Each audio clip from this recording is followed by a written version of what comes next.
한일 정보보호협정 지소미아 종료에 대해서 정부 안에서 재검토 기류가 감지가 됐었지만 문재인 대통령은 일본의 수출 규제가 먼저 풀려야 한다는 점을 분명히 했고 이후 입장이 정리가 된 상황입니다.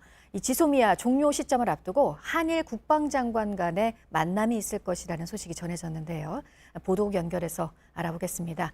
안태훈 기자, 지소미아 문제가 이 자리에서 당연히 중요하게 다뤄지겠죠. 회담이 언제쯤으로 예상이 되고 있는 건가요? 네, 일단 교도통신과 산케이신문 등 일본 언론들이 일본 정부 소식통을 인용해서 보도한 내용입니다. 정경두 국방장관과 고노다로 일본 외무상의 일본 방위상으로 바뀌었죠. 일본 방위상의 회담 일정이 최종 조율 단계에 있다라는 것입니다. 일본 언론들은 그러면서 고노다로 방위상은 정경두 장관에게 지소미아 종료 결정을 철회해달라고 요구할 것이라고 덧붙였습니다. 이번에 한일 국방장관과 방위상의 회담이 열리게 된다면 지난해 10월 이후 1년여 만입니다. 네, 지소미아는 꼭 필요하다는 미국 쪽의 압박도 계속되고 있습니다. 합참 의장도 관련 발언을 했네요. 네, 그렇습니다.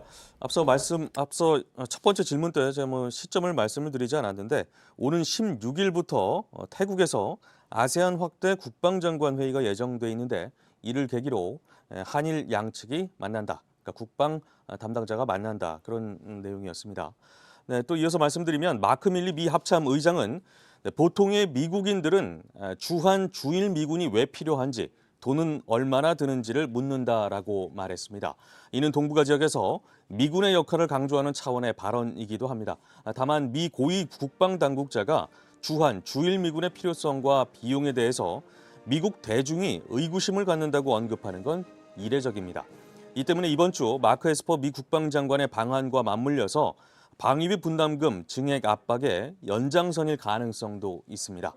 네, 또 지소미아 종료 직전에 이루어진 발언이어서 주목되는데요. 밀리 의장은 이와 관련해서 한미일 안보 협력의 중요성을 거듭 강조하기도 했습니다.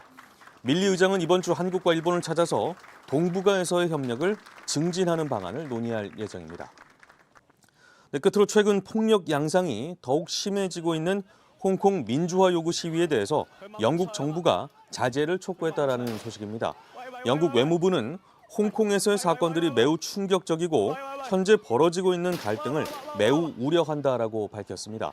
어제 홍콩에서는 한 시위 참가자가 경찰이 쏜 총에 맞아 쓰러져서 긴급 수술을 받았습니다.